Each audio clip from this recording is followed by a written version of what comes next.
Hello student, आज मैं आपको उपसर्ग के बारे में बता रही हूँ। हिंदी में शब्द निर्माण प्रक्रिया में उपसर्ग का बहुत महत्व है और उपसर्ग छोटे बच्चों से लेकर कक्षा 10 के विद्यार्थियों के लिए बहुत जरूरी है।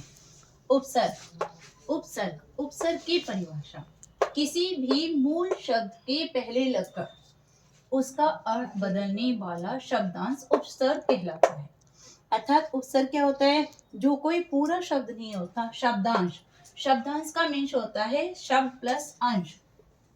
दीर्घ संधि जो मैंने आपको कल बताई थी, अर्थात शब्द का कोई हिस्सा यदि वो किसी भी मूल शब्द से पहले लग जाए तो उसके अर्थ बदलने वाला जो शब्दांश है वो क्या कहलाएगा? उपसर्ग कहलाता है। जैसे मैं आपको दो उदाहरण दे रही हूँ।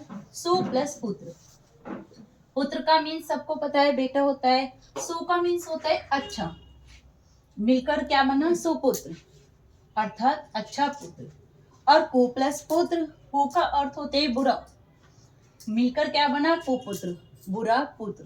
तो यहाँ पर पुत्र, पुत्र का अर्थ बेटा है, किंतु सु और कु लगकर उसके अर्थ में पूर्णतया परिवर्तन हो गया है।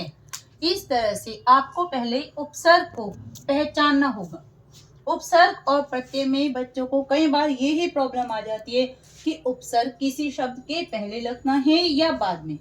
इसको जरूर ध्यान रखना। उपसर्ग जो होते हैं वो शब्द के प्रारंभ में अर्थात पहले लगते हैं, अब प्रत्यय बाद में लगते हैं।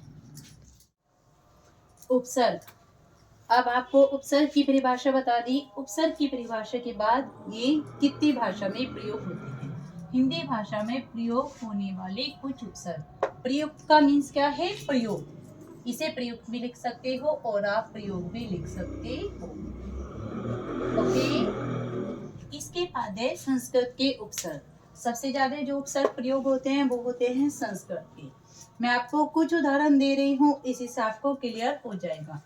अति, अति का मीन्स होता है अधिक, जैसे अत्यधिक। यहाँ पे यन संधि हुई है, अति प्लस अधिक।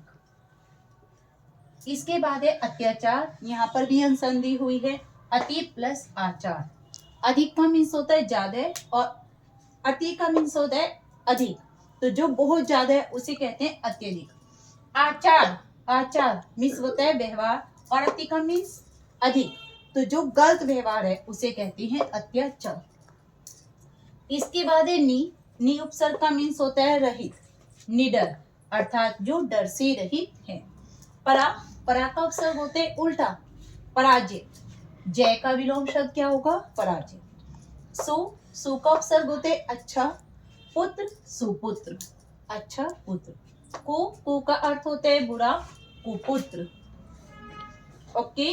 इस तरह से ये आपके संस्कृत के कुछ उपसर्ग दिए हैं, इसी तरह से और उपसर्ग होंगे।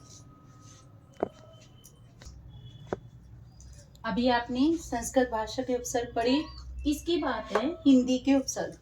कुछ शब्द ऐसे होते हैं जो हिंदी के ही हों और मूल शब्द के साथ जुड़ते हैं, जैसे अन का अर्थ होता है अभाव।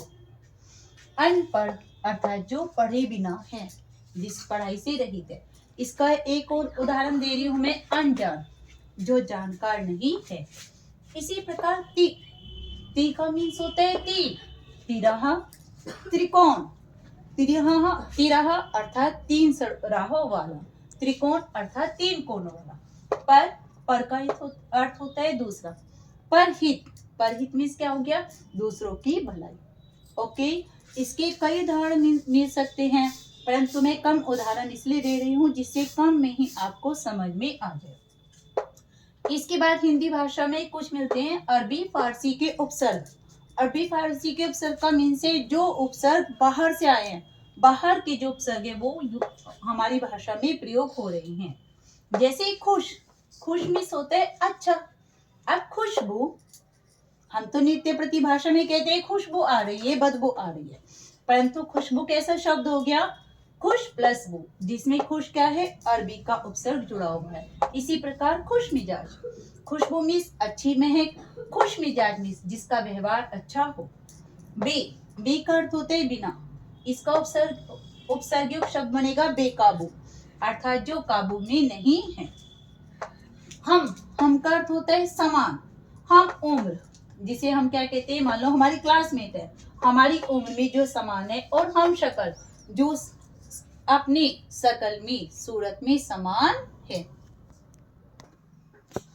अब है लास्ट में अंग्रेजी के उपसर्ग, अर्थात कुछ अंग्रेजी के शब्द हैं जो अब हिंदी में ही प्रयुक्त होने लगे हैं। ये उपसर्ग, ये अर्थ उदाहरण, डिप्टी, डिप्टी मीन्स होते हैं सहायक, डिप्टी कमिश्नर, डिप्टी इंस्पेक्टर, इसका मीन्स क्या है, कहीं कहते नहीं कि तो कमिश्नर है, ये है क्या है, डिप्टी कमिश्नर, अर्थात कमिश्नर के सहायक, इंस्पेक्टर के सहायक। चीफ में तो मीन्स होता है, चीफ का अर्थ होता है मुख्य, चीफ मिनिस्टर। जनरल, जनरल का अर्थ होते हैं प्रधान, जो मुख्य हैं, जनरल मैनेजर। वाइस, वाइस का अर्थ होता है सहायक, वाइस प्रिंसिपल, जैसा अधिकतर स्कूल में होती है, एक प्रिंसिपल, एक वाइस प्रिंसिपल। हेड, हेड का अर्थ होते हैं प्रमुख, हेड मास्टर। ओके, अगर जो आपको उपसर्ग का पूरा चित्र बता दिया है, यदि फिर भी कुछ प्रॉब्लम है, कोई भी शब्द में कुछ समस्या है, तो आप नीचे लिखकर पूछ सकती हो। ये स्टूडेंट्स, ये वीडियो यहीं पर उपसर्ग की पूरी हो रही है। ये मैंने कम उदाहरण इसलिए दिए हैं जिससे ज्यादा बड़े पेपर के टाइम में ज्यादा बड़े ना पढ़ के आपको सिर्फ ये उपसर्ग समझ में आ जाए, और आप इसमें एमसीक्यू बेस पर आए किसी भी तरह तो आप ये बता सको कि उपसर्ग का कौन सी भाषा के हैं। यदि आपको फिर भी कुछ प्रॉब्लम है तो आप कमेंट बॉक्स में लिखकर पूछ सकती हैं। आपको वीडियो कैसी लगी है ये आप लिखकर जरूर बताएं, और प्लीज वीडियो को लाइक एंड सब्सक्राइब अवश्य करें।